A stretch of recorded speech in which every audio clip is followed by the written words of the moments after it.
Meus amados, vamos meditar agora numa mensagem da parte de Deus. Vamos?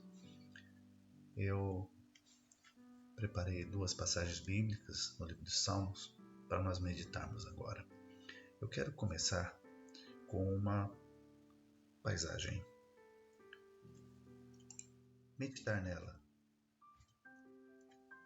porque ela vai ser a base da nossa compreensão do que Deus tem para nos dizer. Aqui você vê um rapaz no topo de uma montanha bem alta e veja como ele é capaz de enxergar bem longe, bem longe. E a distância em que ele consegue ver está relacionada à altura que ele conseguiu chegar. Quanto mais alto se sobe, mais longe se enxerga. Meditemos um pouco sobre a diferença do que esse moço vê aqui, do que ele veria se estivesse ali embaixo, na margem daquele rio, ou estivesse no rio, num barquinho aqui dentro do rio. O que ele veria?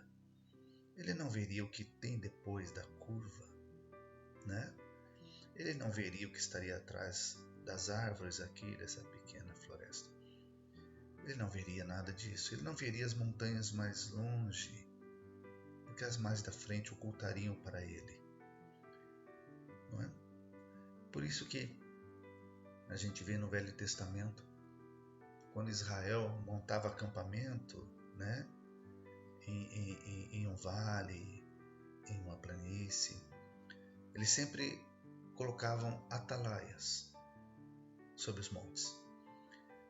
Eram homens que tinham como tarefa subir no ponto mais alto para ver bem de longe e vigiar para quando o inimigo chegasse e ele pudesse tocar a sua trombeta e o povo ali embaixo no acampamento pudesse ter dele o aviso de que o inimigo se aproximaria.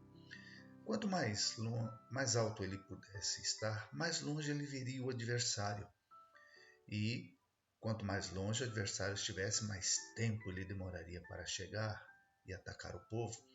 E o povo teria mais tempo para se preparar, tanto para se defender quanto para fugir, não é?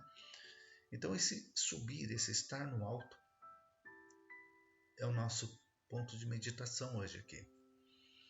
Até porque, se quanto mais alto, mais longe se enxerga, você vai compreender então perfeitamente porque um dos adjetivos de Deus nas Escrituras é Altíssimo, não é? Ok? O primeiro versículo que eu trouxe aqui para os irmãos, né? O primeiro versículo está num salmo muito importante, Salmo 33, a partir do verso 13 ao 15. E está escrito: O Senhor olha desde os céus e está vendo a todos os filhos dos homens. Da sua morada contempla todos os moradores da terra. Ele é que forma o coração de todos eles, que contempla todas as suas obras, né? Veja, ele olha desde os céus onde ele mora, né? E está vendo todos os filhos dos homens. Da sua morada contempla todos os moradores da terra, né? Ele é que forma o coração de todos eles, que contempla todas as suas obras. Não há como escapar do olhar do Senhor. Não há ninguém mais alto do que ele, né? Ele enxerga aquilo que nós nem suspeitamos. Ele compreende aquilo que a gente sequer desconfia. Por isso, ele é o melhor Deus, o único Deus, porque contempla todas as obras das mãos dos homens, inclusive os seus deuses, né? Suas vaidades, suas coisas. Amém? Servir a Deus é ter um Deus altíssimo que vê muito longe e consegue nos precaver sobre aquilo que ali embaixo, no chãozinho onde nós sempre estamos, nós não enxergamos nada, né? Nossa visão, por melhor que seja, ela é limitada.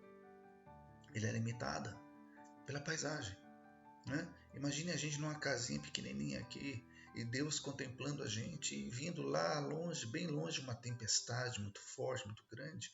Quando a gente perceber, ela já está tão perto que não tem mais como fugir, não é mesmo? Não é? Isso só para dar um exemplo físico, né? Porque as nossas tempestades nem sempre são visíveis, nem sempre são um fenômeno meteorológico, né? Muitas vezes nossas tempestades são tribulações e aflições de espírito, são tristezas da alma. As tempestades são enfermidades que nós não sabíamos que tínhamos, não é?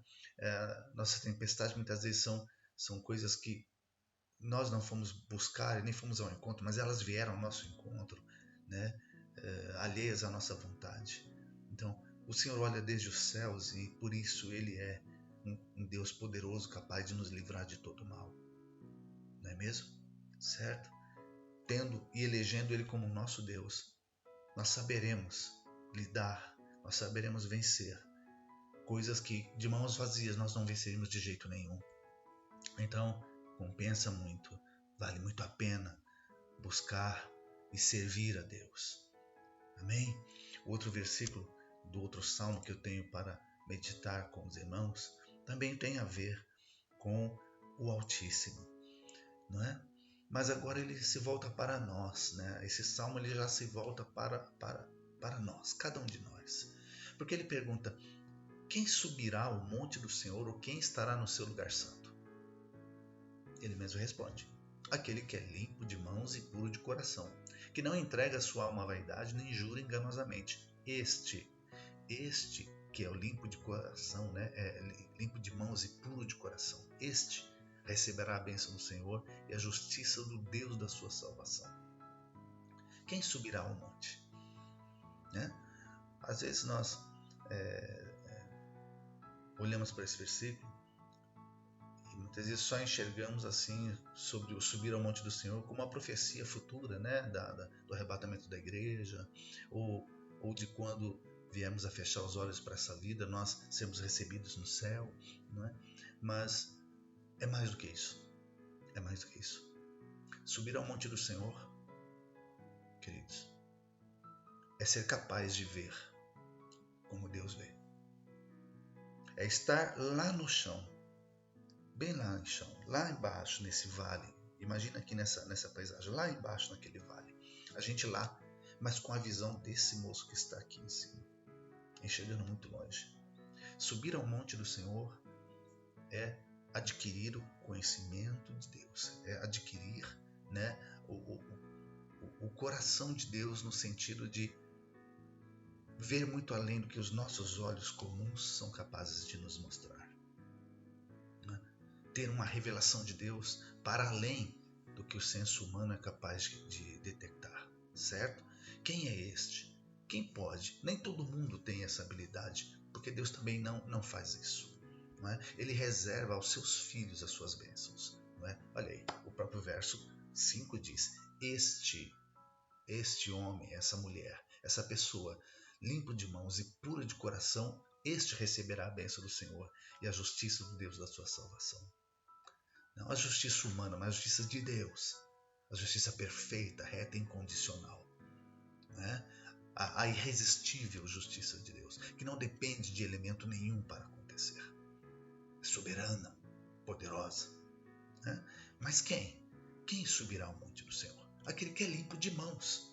Aquele que não tem sujeira nas suas mãos, não tem sangue nas suas mãos, não tem impureza nas suas mãos, não tem desonestidade, não tem ilícito, não tem maldade, perversidade, mentira, orgulho, vaidades, né?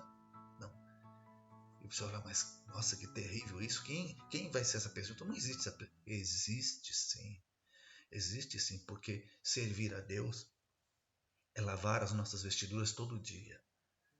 Né? Às vezes a gente fica imaginando assim, uma pessoa impura se tornando limpa só num toque de mágica. Não, queridos.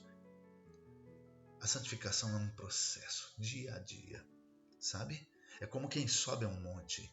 Não se pula lá da planície, lá embaixo não se pula de uma vez só aqui no pico da montanha. Não, não, é subindo. Não é? Esse moço teve que vir de lá, ó, lá do plano, lá debaixo do vale, caminhar. E sabe lá quanto tempo ele demorou para chegar aqui onde ele está agora? E não foi sem esforço, sem dúvida nenhuma não foi sem esforço, né? Se não precisasse, ele nem estaria de mochila nas costas, ele estaria de mãos limpas. Essa mochila aponta, né, os recursos que ele precisou agregar para chegar aí. Ele precisou de ferramenta, ele precisou de alimentos, porque ao longo do caminho, não é? Ele foi se cansando e teve que renovar esse ânimo que ele foi perdendo, não é? Amém? E para os pontos, né, da subida, que as suas mãos não eram fortes o suficientes, as suas pernas não eram longas o suficientes, ele deve ter usado cordas, deve ter usado equipamentos para poder transpor. Mas chegou. Foi algo gradual, foi algo que se levou um tempo. E assim também a nossa vida espiritual. Vamos olhar lá para o pico do monte onde nós queremos subir? Sim, mas vamos levar em conta o que é preciso fazer, o esforço, né? Mirando o alto. Porque mirando o alvo é que a gente se anima em se esforçar. Quando não se tem um alvo, quando não se tem um objetivo, uma meta, a gente não tem ânimo. Estabelece uma meta na tua vida. Estabelece uma meta de enxergar as coisas como Deus enxerga, de subir ao monte do Senhor, para ver muito além. Quem sobe ao monte do Senhor vê muito além e recebe bênçãos, não é? Porque uma que Deus prometeu que faria isso. E outra que, naturalmente, quem sobe ao monte, naturalmente enxerga mais longe. Assim também quem busca Deus, naturalmente, recebe percepções que outras pessoas não têm. Está em vantagem com relação às outras pessoas, mas não que ficou superior a elas. Não, não, não. Porque tudo que nós temos é concedido por Deus e nós não somos melhores do que ninguém. Mas o Senhor diferencia aquele que serve daquele que não serve, para que aquele que ainda não serve tenha vontade de servir. Amém? Vamos dar testemunho daquilo que Deus tem feito na nossa vida, para que aqueles que não ainda recebem essas bênçãos tenham vontade de recebê-las. Sim. Quem subirá ao monte do Senhor? Aquele que é limpo de mãos e puro de coração. Você não consegue lavar suas mãos sozinho? Peça ajuda. Peça ajuda ao Senhor. E se você não tiver recursos próprios para isso, Ele vai mover pessoas para que te abençoe e te ajude nessa tarefa. Puro de coração. Essa pureza, ela não é instantânea. Ela é como o ouro que precisa passar pelo fogo diversas vezes e vai se tornando cada vez mais pura cada vez que é fundido. Nós também somos assim. Amém? Assumir a nossa pequenice diante de Deus e a grandeza dele. Ele mesmo deixa registrado na Escritura que assim como os céus é mais elevado que a terra, assim os pensamentos dele são mais elevados que os nossos e os caminhos dele mais elevados do que os nossos. Nos sujeitemos ao Senhor. Olhemos e desejemos estar ali no pico, né, no monte do Senhor, para ver muito além do que os nossos olhos nos contam. Porque, irmãos, quando o nosso coração crê, quando ele é puro, ele não tem aquele monte de entulho, sabe, que até impede Deus de ser Senhor da nossa vida. Mas quando é puro de coração, não tem tralhas, não tem lixo, não tem entulho. E Deus tem liberdade de ação. E aí, nessa pureza de coração, né, nós conseguimos enxergar como Deus vê. Isso, né? E mais do que o que os nossos olhos contam. Às vezes nossos olhos estão nos mostrando uma tragédia, mas por crer no coração, aquela tragédia para nós, né, ela é o início de um operar de Deus. Muitas vezes uma doença, muitas vezes uma porta fechada, muitas vezes uma tempestade chegando, né? Se o nosso coração for puro de coração e nós estamos subindo o monte do Senhor, é provável que nós enxerguemos em cada uma dessas coisas o início de um operar de Deus, um testemunho em andamento. Olha só, que coisa forte. Mas esse é o que eu tenho para compartilhar contigo hoje. Quem subirá ao monte do Senhor? Quem está no seu lugar santo? aquele que é limpo de mãos e puro de coração. Vai. Estabelece uma meta na sua vida, crescer, avançar. Sai dessa planície, sai daí desse vale e sobe ao monte. Começa a subir e vai pedindo ajuda, que o Senhor vai te auxiliando até você chegar ali. Mas veja, esse moço não começou a enxergar mais longe só quando chegou aqui em cima. Não, na medida em que ele começou a subir, ele já começou gradualmente a enxergar mais longe. E mais longe, e mais longe, e mais longe na medida em que subia. Amém? Assim também a Bíblia nos fala em outras imagens de figura, não é? Como nós sabemos bem, que estamos dia a dia crescendo e crescendo, de pouquinho em pouquinho, até nos tornarmos estatura de varão perfeito. Amém? Então, meu querido, recebe essa mensagem nessa noite, recebe essa mensagem nessa noite, não é? Como algo para o teu coração, viu? Recebe esse pequeno recado, que é para todos nós, é para nosso fortalecimento, para nossa alegria, para nós termos uma vida vitoriosa, viu? Quem se orienta muito pelos olhos anda muito triste, porque parece que só tem tragédia nesse mundo, nessa terra, não é não? Mas confia no Senhor, viu? Amém? Ele vai te abençoar e te agraciar com forte mão. Deus te abençoe, Ele seja contigo em Cristo Jesus. Amém.